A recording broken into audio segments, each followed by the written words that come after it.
আসসালামু আলাইকুম।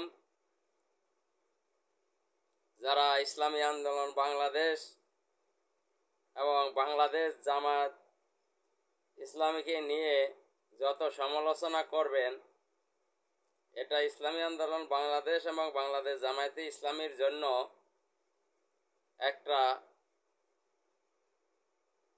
পজিটিভ দিক। আপনারা এই দুটো দলের সমালোচনা করে তাদের উপকার করছেন। আপনারা এই দুটো দলের প্রচারণা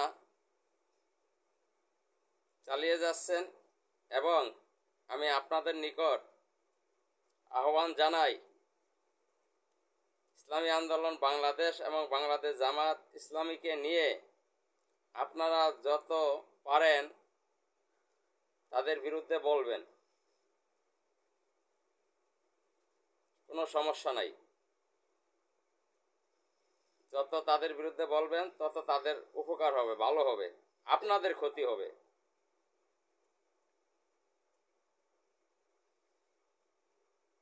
কারণ ইসলামী আন্দোলন বাংলাদেশ এমন একটি রাজনৈতিক দল, এই দলের প্রতিষ্ঠা লগ্ন থেকে এই 2025 রানিং এ পর্যন্ত তাদের দলের কোনো কলঙ্ক নেই। এই দলটি যখন 1987 সালে প্রতিষ্ঠিত হয়, তখন স্বৈরশাসক এরশাদ ক্ষমতায় ছিলেন। এই দলটি যেদিন প্রতিষ্ঠিত হতে চলে, সেদিন এক রক্তক্ষয়ী সংঘর্ষের ভিতর দিয়ে এই দলটির অভ্যুদয় ঘটে। রক্ত রাজপথে দিয়েছে এই দলটি রাজপথে রক্ত দিয়েই এদের জন্ম হয়েছে। এই দলটিকে অনেক নির্যাতন, নিপীড়ন, অত্যাচার, স্টিম রোলার চালিয়েছে বিগত ফ্যাসিস্টরা, কিন্তু তাদেরকে নিষ্ক্রিয় করতে পারে না এবং পারবো না ইনশাআল্লাহ। এই দলের আমিরকে নিয়ে, দলটিকে নিয়ে অনেক কুৎসা কাহিনী, অনেক বদনাম তাদের ভিতরে রটানো হয়েছে। এই দলের প্রতিষ্ঠাতা সভাপতি মরহুম ফজলুল করিম রহমতুল্লাহ আলাইহি বলে গেছেন, এমন এক সময় আসবে সবাই বলবে চরমনাই ঠেকাও, চরমনাই ঠেকাও। কিন্তু আজ আমরা তাই দেখতে পাচ্ছি। এই দলটিকে অনেকেই কিনতে চেয়েছেন নিজেদের স্বার্থে ব্যবহার করার জন্য, কিন্তু এই দলটি কারো নিকট বিক্রি হয় নাই এবং হবেও না ভবিষ্যতে। তারা তাদের সতীত্ব বজায় রেখে রাজনীতি করছে বাংলাদেশে।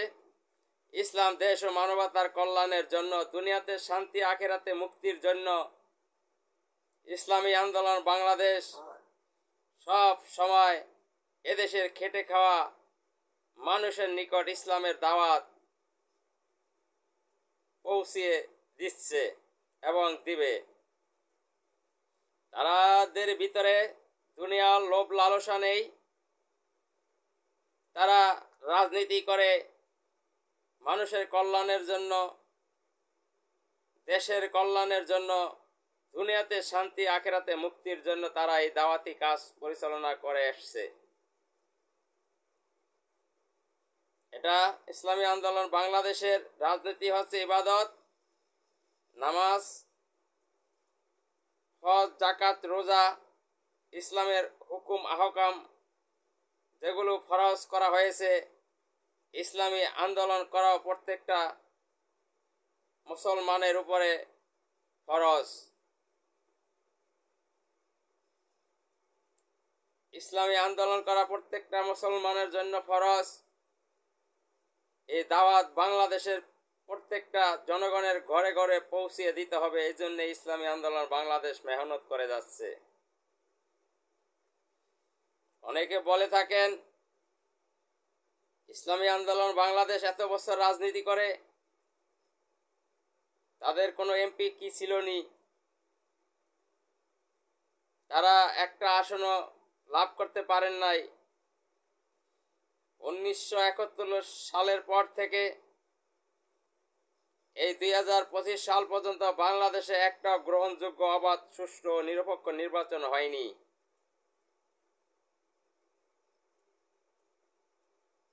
1991 সালের নির্বাচনে ইসলামী আন্দোলন বাংলাদেশ অংশগ্রহণ করে তখন প্রায় 2%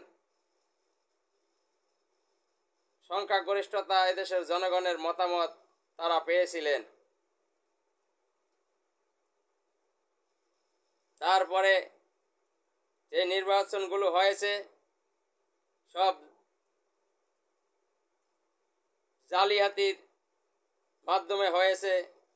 সেগুলোতে অনেকগুলোতে ইসলামী আন্দোলন বাংলাদেশ অংশগ্রহণ করেছে, অনেকগুলোতে করে নাই। অনেকে মনে করে থাকেন ইসলামী আন্দোলনের ভোট নেই। ইসলামী আন্দোলনের ভোট কি পরিমাণ বেড়েছে সেটা আপনারা কল্পনাই করতে পারবেন না।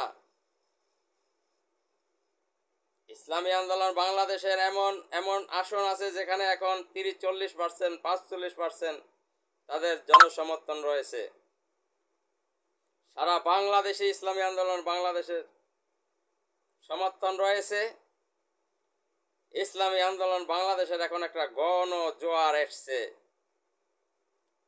মানুষ এখন ইসলামী আন্দোলন বাংলাদেশকে ক্ষমতায় দেখতে চায়, কারণ ইসলামী আন্দোলন বাংলাদেশ এদেশের মানুষের আস্থা অর্জন করেছে।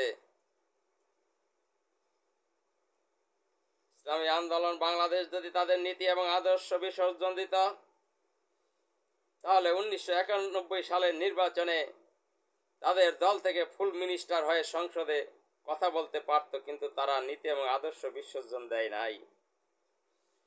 বিগত ফ্যাসিস্ট সরকারও ইসলামী আন্দোলন বাংলাদেশকে বিরোধী দল হওয়ার অফার করেছিল, কিন্তু ইসলামী আন্দোলন বাংলাদেশের চেয়ারম্যান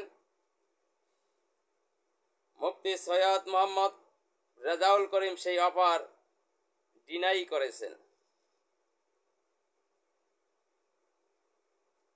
এমন অফার এদেশে যারা প্রধান রাজনৈতিক দল সকলেই ইসলামী আন্দোলন বাংলাদেশকে তাদের সাথে নেওয়ার জন্য অনেক অফার করেছেন, কিন্তু ইসলামী আন্দোলন বাংলাদেশ তাদের নীতি এবং আদর্শের উপরে অটল রয়েছেন।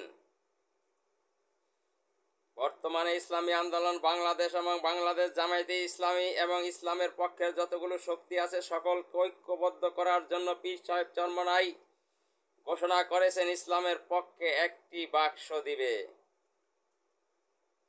এই বাক্সতে ইসলামের পক্ষের শক্তি এবং যারা ইসলাম বিরোধী তাদের খেলা হবে। এখন বাংলাদেশের রাজনৈতিক পক্ষ হচ্ছে দুটা, একটি হচ্ছে ইসলামিক শক্তি, আরেক দিকে হচ্ছে অনইসলামিক শক্তি। এদেশে ইসলামের বিজয় হবে ইনশাআল্লাহ এই নির্বাচনে।